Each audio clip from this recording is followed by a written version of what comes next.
Hey everybody, welcome to another installment of Brad Cook Stuff.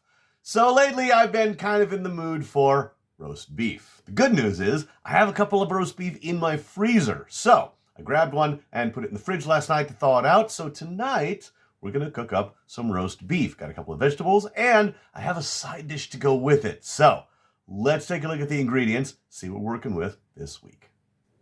Here are the ingredients for tonight's dish. We've got an Australian rump roast, an onion, and a stalk of celery. Plus, we have this moe kara togarashi, which is a spicy seasoning I've used before, and I like a lot. Anyway, since we're braising this roast beef, let's get it into a pot.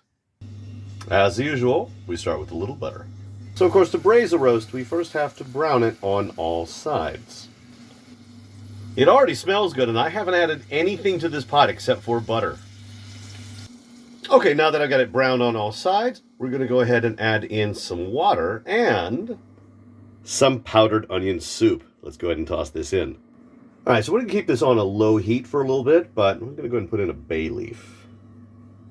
Let's go ahead and chop up this celery and onion. 1 stalk of celery and 1 onion chopped up. Let's get a little bit of spice on that roast beef. All right, so this stuff is pretty strong, but you know what? That is the goal here. I am going to make this thing nice and spicy.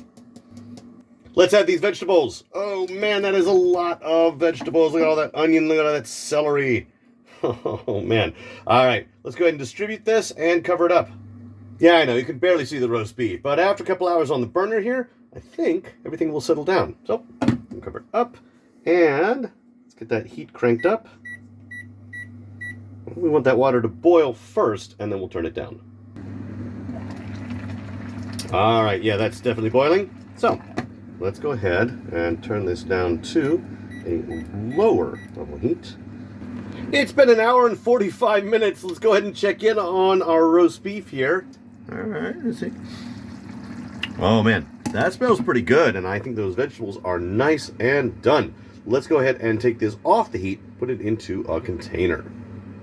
Now, we're not quite finished yet because I did promise a side dish, so I'm going to put in some green beans, plus some sabor de jamon, or ham flavoring, and finally a little bit of water. Let's go ahead and cover these up and cook these beans. Let's check out our green beans. All right, let's see. Oh, those smell good. I think those are done. Let's go ahead and get them into a container. All right, well, these green beans are done, and I sprinkled a little adobo on them to make sure they were nice and salty, so they are ham flavored, they are cooked, but I think we need a little bit of this Heinz cheese sauce. I put in 2 packets of that cheese sauce. Let's go ahead and mix it up, make sure that everything is nice and cheesy. Well, I would say that's done. Let's go ahead and get a little bit of everything onto a plate and try it out. All right, moment of truth.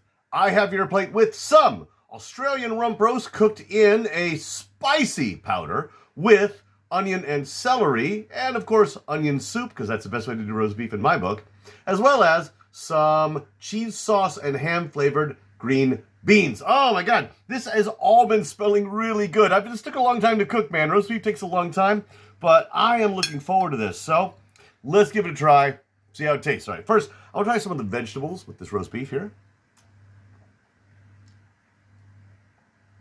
Oh, those are good. No, those are very good. Those are good. Okay. But let's have a bite of this roast beef. All right. Well, we get a big one, right? Go big or go home. Okay. Let's give it a try. Okay, that is really good. I mean, I had it on there for like 1 hour and 45 minutes with plenty of vegetables and onion soup and some spicy powder. It's delicious, though not as spicy as I thought it would be. It's a little spicy, but not as spicy as I expected. Let's try some of these cheesy ham-flavored green beans. They're a little soggy, but I don't care. They smell good.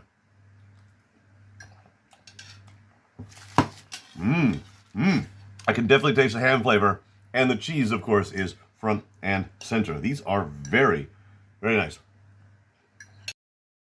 This was just kind of an idea I had the other day. I thought, yeah, I've been in the mood for roast beef. I've been using some of this spicy powder. Let's put those together. What can I throw in it? Celery and onion. It's always really nice, man. You can't go wrong with celery and onion. As for the green beans, I mean, I had some leftover green beans in the freezer and some cheese sauce in my pantry and thought, hey, let's put those together. And if I make green beans, I pretty much have to use sabor de jamón. It's always really nice to use a ham flavoring with green beans if you don't have any actual ham. So, yeah, this was a whole idea that I had the other day, and I would say this is a success. All right, yeah, in these vegetables. I have plenty of this left on the plate, and I have about half of the roast beef and a lot of vegetables left in a container behind me, as well as most of the green beans, so I can have this again anytime I like. I'm going to finish what I've got here, but in the meantime, as always, appreciate you guys stopping in. We'll see you in the next video.